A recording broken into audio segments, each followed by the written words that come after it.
Sir ಈಗ ನಮ್ಮ ಕೆಲವು ದಲಿತ ಮುಖಂಡರು ಯಾವ ರೀತಿ ಇದ್ದಾರೆ ಅಂದ್ರೆ ಎಕ್ಸ್ಪೆಷಲಿ ಒಂದು ಉದಾಹರಣೆಗೆ ನಮ್ಮ ಮೇಡಾಳ ಮುನಾಂಜಿ ಅವರು ನಾವು DSS ಸಂಘ ಕಟ್ಕೊಂಡಿದ್ದೀರಿ, ನಾವು ದಲಿತ ಪರವಾಗಿದ್ದೀರಿ ಅಂತ ಹೇಳ್ತಿದಾರಲ್ಲ, ಇಂಥವ್ರಿಂದನೇ ಸರ್ ನಮ್ಮ ದಲಿತರು ವಿರೋಧಿಗಳು. ಅವರು ದಲಿತ ಸಂಘ ಕಟ್ಕೊಂಡು ಮಾಡ್ತಿದಾರಲ್ಲ, ಅವರು ದಲಿತ ವಿರೋಧಿಗಳು.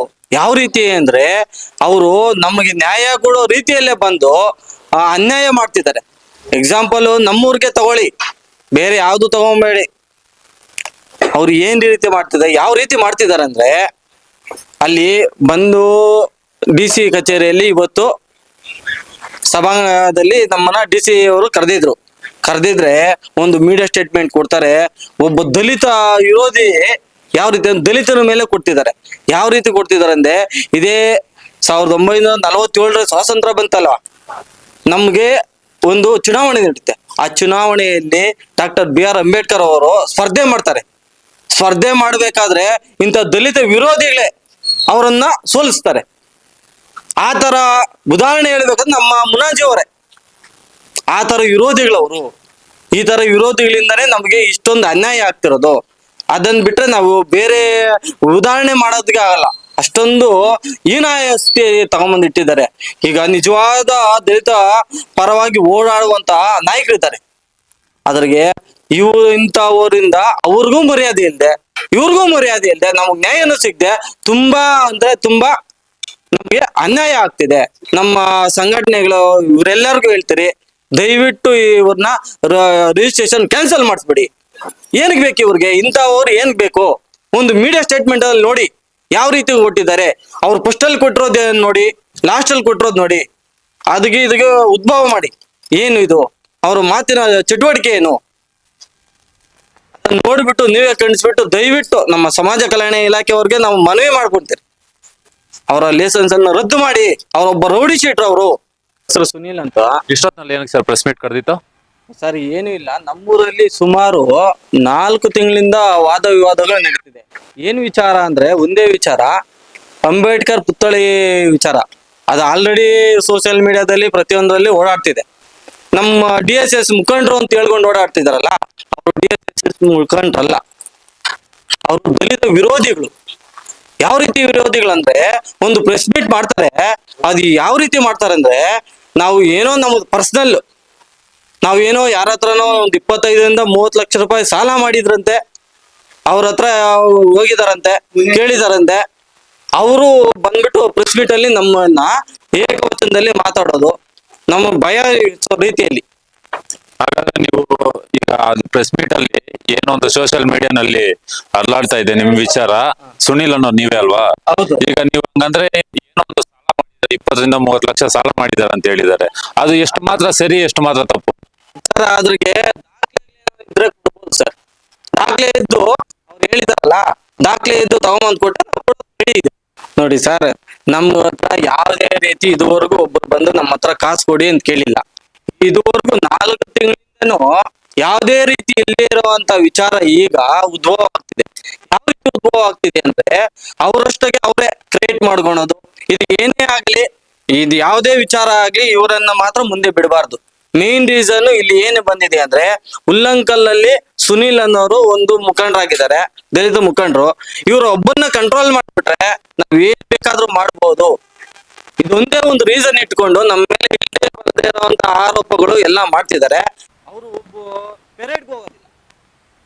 ನಮ್ಮ MLC ಅವರು ಅನಿಲ್ ಕುಮಾರ್ ಅವರು ಮತ್ತೆ ಶಾಸಕರಾದಂತ ಅವರಲ್ಲಿ ಬಲಗೈ ಬಂಡ್ರ ಹಾಕ್ಬಿಟ್ಟು ಅವ್ರ ಹತ್ರ ಇದು ಮಾಡ್ಕೊಂಡು, ಇವ್ ರೌಡಿ ಶೀಟ್ರಿಗೆ ನೀವು ಇಷ್ಟೊಂದು ಬೆಂಬಲ ಕೊಡ್ತಾ ಇದ್ರಿ, ಇಷ್ಟೆಲ್ಲ ಮಾಡ್ತಾ ಇದ್ರಿ, ಸರಿನಾ ನಿಮ್ಗೆ? ಮುಂದೆ ಒಂದು ಪೆರೇಡ್ಗೆ ಹೋಗಿದ್ರಾ ನೀವು? ಇನ್ನೊಂದು ಏನಂದ್ರೆ, ಇವರು ನಮ್ಗೆ ಎಲ್ಲ ಧಮ್ಕಿ ಆಗ್ತಿದ್ದಾರೆ. ಧಮ್ಕಿ ಯಾವ ರೀತಿ ಆಗ್ತಿದ್ದಾರೆ ಅಂದ್ರೆ, ಒಂದೇ ಒಂದು ರೀಸನ್. ಅವರು ನಮ್ಮನ್ನ ಇದೇ 4 ತಿಂಗಳಿಂದ ನಮ್ಮೂರ್ಗೆ ಬಂದಿದ್ರು. ಬಂದಲ್ಲಿ ನಾವು ಕೇಳಿದ್ರಿ, ಈ ತರ ಇದೆ ನಮ್ಗೆ ಈ ತರ ಮಾಡೋದ್ರಿಂದ.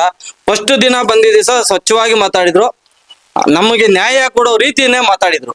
ಆದ್ರೆ ಈಗ ಮಾತಾಡ್ತಿದ್ರೆ, ಆಮೇಲೆ ಒಂದು 3 ದಿವಸ ಹಿಂದೆ ಬಂದ್ರು, ನಮ್ಮನ್ನ ಪರ್ಸನಲ್ ಆಗಿ ಭೇಟಿ ಮಾಡಿದ್ರು. ನಮ್ಗೆ 5 ಲಕ್ಷ ಕಾಸು ಕೊಡಿ, ನಿಮ್ಗೆ ಮಾಡ್ಕೊಡ್ತೀರಿ ಅಂತ ನಮ್ಮನ್ನ ಕೇಳಿದ್ರು. ಅದು ನಾವು ಕೊಡದೇ ಇರೋ ಕಾರಣದಿಂದ ಸವರ್ಣೀಯರ್ಗೆ ಹೋಗ್ಬಿಟ್ಟು ಮಿಂಗಲ್ ಆಗ್ಬಿಟ್ಟು ಅವರಿಗೆ ಸಪೋರ್ಟ್ ಮಾಡ್ತಿದ್ದಾರೆ. ನಮ್ಮ ಡಾಕ್ಟರ್ BR ಅಂಬೇಡ್ಕರ್ ಅವರು ಸಾಹೇಬ್ರು ನಮ್ಮವರು ವಿರುದ್ಧ ನಾವೇ ಹೋದ್ರಿ. ಎಕ್ಸಾಂಪಲ್ ಕೊಡ್ಬೇಕಂದ್ರೆ ಈ ತರ ದಲಿತ ನಾಯಕರು ಅಂತ ಹೇಳ್ಕೊಂಡು ಓಡಾಡ್ತಿದಾರಲ್ಲ, ದಲಿತ ವಿರೋಧಿಗಳು ಅವರೇ, ಬೇರೆ ಯಾರು ಇಲ್ಲ. ಈಗ ಈ ತರದವರು ಇರೋ ತನಕ ನಮಗೆ ನ್ಯಾಯ ಎಲ್ಲಿ ಸಿಗುತ್ತೆ ಸ್ವಾಮಿ? ನಿಮ್ಗೆ ಮತ್ತೆ ಮುನಾಂಜಿ ಅವ್ರಿಗೆ ಏನಾದ್ರು ವೈಯಕ್ತಿಕವಾಗಿ ದ್ವೇಷಗಳಿದಾವ? ಮುನಾಂಜಿ ಅವರನ್ನ ನಾವು ನೋಡಿದ್ದೆ ಇತ್ತೀಚೆಗೆ ಒಂದು 4 ತಿಂಗಳ ಹಿಂದೆನೆ. ನಮ್ಗೆ ಯಾವುದೇ ರೀತಿ ಬಾಂಧವ್ಯ ಇಲ್ಲ, ಸ್ನೇಹ ಇಲ್ಲ, ಇನ್ನೊಂದಿಲ್ಲ ಮತ್ತೊಂದಿಲ್ಲ, ಏನು ಇಲ್ಲ. ಮತ್ತೆ ಯಾಕೆ ನಿಮ್ಮ ಮೇಲೆ ಪರ್ಸನಲ್ ಅಟ್ಯಾಕ್ ಮಾಡ್ತಾ ಇರೋದು? ಅದನ್ನೇ ಕೇಳಲಿಲ್ವಾ ಅವರು? ನಮ್ಮ ಪರ್ಸನಲ್ ಆಗಿ ಬಂದು ನಿಮಗೆ ನ್ಯಾಯ ಮಾಡ್ಕೊಡ್ತೀರಿ, ನ್ಯಾಯ ಒದಗಿಸ್ತೀರಿ, ನಿಮಗೆ ನನಗೆ 5 ಲಕ್ಷ ರೂಪಾಯಿ ಕಾಸು ಕೊಡಿ ಅಂತ ಕೇಳಿದ್ರು. ನಾವು ಕಾಸು ಕೊಟ್ರೇನೆ ಮಾಡೋದು, ಇಲ್ಲ ಮಾಡಲ್ಲ ಅಂತ ಕೇಳಿದ್ರು. ಅದ್ರಗೋಸ್ಕರ ಇದು ನಾವು ಕೊಡದೇ ಇರೋದ್ರಿಂದ ಅವ್ರು ಮಾಡಿದಾರೆ. ಅವ್ರೇನೋ ಸವರ್ಣೀಯರು ಕೊಟ್ಟಿದಾರೇನೋ ನಮಗೆ ಮಾಹಿತಿ ಇಲ್ಲ, ಅವ್ರ ಜೊತೆ ಮಿಂಗಲ್ ಆಗಿದ್ದಾರೆ. ಇಷ್ಟೇ ಸ್ವಾಮಿ, ಇದ ಒಳ ಅರ್ಥ ಎಲ್ಲಾನು ಇಷ್ಟೇ. ಹಾಗಾದ್ರೆ ನಿಮ್ಮ ವೈಯಕ್ತಿಕಗೋಸ್ಕರ ಬಾಬಾ ಸಾಹೇಬ್ರ ಹೆಸರನ್ನ ಬಳಸ್ತಾ ಇಲ್ಲ ನೀವು? ಇಲ್ಲ ಸ್ವಾಮಿ, ನಮ್ಮ ವೈಯಕ್ತಿಕವಾಗಿ ಆದ್ರೆ ನಾವ್ ಒಬ್ರೇನ್ ಇಡೀ ಊರು ನಮ್ಮ ಸಮುದಾಯದವರೆಲ್ಲ ಓಡಾಡ್ತಿದ್ದಾರೆ. ನಾವ್ ಒಬ್ರು ಏನ್ ಮಾಡ್ಬೇಕಿದು? ನಮಗೆ ಬೇಕಾ? ಹಾಗಾದ್ರೆ ಈಗ ಈ ಒಂದು ಸಮಸ್ಯೆದ ಹಿನ್ನೆಲೆ ಏನು ಸರ್? ಈಗ ಸಮಸ್ಯೆಯ ಹಿನ್ನೆಲೆ ಒಂದೇ ಒಂದು ಸಮಯ, ನಾವು ಅಂಬೇಡ್ಕರ್ ವಿಚಾರದಿಂದ ಕೈ ಬಿಡಬೇಕು. ಅಂಬೇಡ್ಕರ್ ಹುತ್ತಳಿಗೆ ಇಡಬಾರ್ದು. ಆ ಸಾಹೇಬ್ರು ಹೇಳಿದ್ರು, DSS ಮುನಾಂಜಿ ಅವರು, ಅವ್ರ ಬಗ್ಗೆ ಹೇಳ್ಬೇಕಾದ್ರೆ ಒಂದು ದಿನ ಕೂಡ ಸಾಗೋದಿಲ್ಲ. ಒಬ್ಬ ಗಾರೆ ಕೆಲಸ ಮಾಡೋ ಅಂತ ವ್ಯಕ್ತಿ, ಇದೇ 15 ವರ್ಷದ ಹಿಂದೆ ಒಬ್ಬ ಗಾರೆ ಕೆಲಸ ಮಾಡೋ ಅಂತ ವ್ಯಕ್ತಿ ಅವರು ಈಗ ಒಬ್ಬ ರೋಡಿ ಶೀಟರ್ ಆಗಿದ್ದಾರೆ. ಕೋಟ್ಯಾಂತರ ರೂಪಾಯಿ ಆಸ್ತಿ ಮಾಡಿದ್ದಾರೆ. ಈ ತರದವ್ರನಿಂದನೇ ಅಲ್ವಾ ನಮ್ಗೆ ಅನ್ಯಾಯ ಆಗ್ತಿರೋದು? ಈ ತರದೇ ಅಲ್ವಾ? ನಮ್ಗೆ ಇದ್ರಗಿಂತ ಎಕ್ಸಾಂಪಲ್ ಏನ್ ಕೊಡ್ಬೇಕು ನಿಮ್ಗೆ? ಅಲ್ಲ ಸರ್, ಈಗ ನಿಮ್ಗೆ ಎಲ್ಲ ಒಂದು ಜಿಲ್ಲಾಡಳಿತ ಬಂದ್ಬಿಟ್ಟು ಶಾಂತಿ ಸಭೆ ಎಲ್ಲ ಮಾಡಿದ್ದಾರೆ ಅಂತ ಹೇಳ್ತಾರೆ. ಒಂದು ಸೂಕ್ತವಾದ ಜಾಗವನ್ನು ಕೊಡ್ತೀವಿ ಅಂತ ಹೇಳಿದ್ದಾರೆ. ಅದಾದ್ಮೇಲೆ ಏನಾಯ್ತು ನಿರ್ಧಾರಗಳು? ಸರ್, ನಮ್ಗೆ ಫಸ್ಟ್ 4 ತಿಂಗಳ ಹಿಂದೆ ಬಂದ್ರು, ಶಾಂತಿ ಸಭೆ ಅಂತ ಮಾಡಿದ್ರು. ಅದ್ರಲ್ಲಿ ಅಲ್ಲಿ ಈ ಡೈರಿ ಇದೆ, ಡೈರಿ ಪಕ್ಕದಲ್ಲಿ ಹೇಳಿದ್ರು ಕಟ್ಕೊಳ್ಳಿ ಅಂತ. ಅದು ಕಟ್ಟಬೇಕಾದ್ರೆ ಅಲ್ಲಿ ಡೈರಿ ಅಂದ್ರೆ ಗೊತ್ತಾಗುತ್ತೆ, ಅಲ್ಲಿ ಹಸು ಹೋಗುತ್ತೆ, ಅದ್ರ ಪಕ್ಕದಲ್ಲಿ ನ್ಯಾಯಬೆಲೆ ಅಂಗಡಿ ಇದೆ, ಅದ್ರಲ್ಲಿ ಹೋಗ್ತಾರೆ, ಹೆಂಗಸರು ಎಲ್ಲ ಹೋಗ್ತಾರೆ, ಎಲೆ ಅಡಿಕೆ ಹಾಕ್ತಾರೆ. ನಮ್ಮ ಸಹಜವಾಗಿ ನಮ್ಮ ಊರಲ್ಲಿರುವಂತವ್ರು, ಹಳ್ಳಿಯಲ್ಲಿರೋರು ಎಲೆ ಅಡಿಕೆ ಹಾಕೋದು ಇದೆಲ್ಲ ಸಹಜ. ಅದೇನು ಅಲ್ಲೇನ ತೂ ಅಂತ ಹೋಗಿದ್ರೆ ಏನಾಗುತ್ತೆ, ಅದ್ರ ಮೇಲೆ ಬೀಳುತ್ತೆ, ಹಸು ಬರುತ್ತೆ, ಒಂದೇನೋ ಗಂಜಾ ಆಟುತ್ತೆ, ಸಗಣಿ ಆಗುತ್ತೆ, ಎಗರುತ್ತೆ, ಅವಮಾನ ಅಲ್ವಾ? ಅದ್ರಿಗೆ ನಾವೇನ್ ಮಾಡಿದ್ರಿ, ಅವ್ರು ಹೇಳಿರೋಂತ ಜಾಗದಲ್ಲೇ 3ಗೆ 3 ಅಡಿ ನಾವು ಅದೇ ಧ್ವಜಸ್ತಂಭ ಇದೆ, ಅದ್ರ ಪಕ್ಕದಲ್ಲಿ ಅಂಬೇಡ್ಕರ್ ಇರೋದು ತುಂಬಾ ಒಳ್ಳೇದು ಅಂದ್ಬಿಟ್ಟು ನಾವು 3ಗೆ 3 ಅಡಿ ಅದನ್ನ ನಾವು ಕಟ್ಕೊಂಡ್ರಿ. ಕಟ್ಕೊಂಡಲ್ಲಿ ಅವರು ಬಂದು ಮುನಾಂಜಿ ಅವ್ರು ಕೇಳ್ತಾರೆ, ನಿಮ್ಗೇನ್ ಹೇಳಿದ್ದು? ಭಾವಚಿತ್ರ ಬರ್ಸ್ಕೊಳಗೆ ಹೇಳಿದ್ದು, ಹೆಂಗ್ ಕಟ್ಟಿದ್ರಿ ನೀವು ಅಂತ ಕೇಳ್ತಾರೆ. ಅದ್ರಿಗೆ ನಾವ್ ಹೇಳಿದ್ರಿ, ಸ್ವಾಮಿ ಈ ತರ ಇದೆ, ಈ ತರ ಆಯ್ತು, ಇದು ಬೇಡ ಅಂದ್ರೆ ನಾನ್ ಬಂದ್ ಕಿತ್ತಾಕ್ತೀನಿ. ಏನಂದ್ಕೊಂಡ್ಬಿಟ್ಟಿದ್ರ ನೀವು? ಒಬ್ಬ ರೋಡಿ ಶೀಟ್ರು ಸ್ವಾಮಿ, ಅವ್ರು ರೋಡಿ ಶೀಟ್ರು ಮಾತಾಡಿದ್ದಾರೆ, ಬೇರೆ ಮಾತೇನು ಮಾತಾಡಿಲ್ಲ. ಇವೆಲ್ಲದಕ್ಕಿಂತ ಒಂದೇ ಒಂದು ಮಾತು ಹೇಳ್ತೀನಿ, ಅವರು ನಮ್ಮನ್ನ ತುಂಬಾ ಟಾರ್ಗೆಟ್ ಮಾಡಿದ್ದಾರೆ. ಅವ್ರು ಒಬ್ಬ ರೋಡಿ ಶೀಟ್ರು, ನಮ್ಮ ಮೇಲೆ ಯಾವುದೇ ರೀತಿ ಪ್ರಾಣ ಹಾನಿ ಮಾಡುವಂತ ಕೆಲಸ ಕೂಡ ಮಾಡ್ಬೋದು. ನಮ್ಮಿಂದ ಏನಾದ್ರೂ ನಮಗೇನಾದ್ರು ತೊಂದ್ರೆ, ಅಥವಾ ನಮ್ಮ ಹುಡುಗ ನಮ್ಮ ಸಮಾಜದ ಯಾರಿಗಾದ್ರೂ ತೊಂದ್ರೆ ಆದ್ರೆ ಅವರೇ ಕಾರಣಕರ್ತರಾಗಿರ್ತಾರೆ ಅನ್ನೋಕೆ ಮುನಾಂಜಿ ಅವರು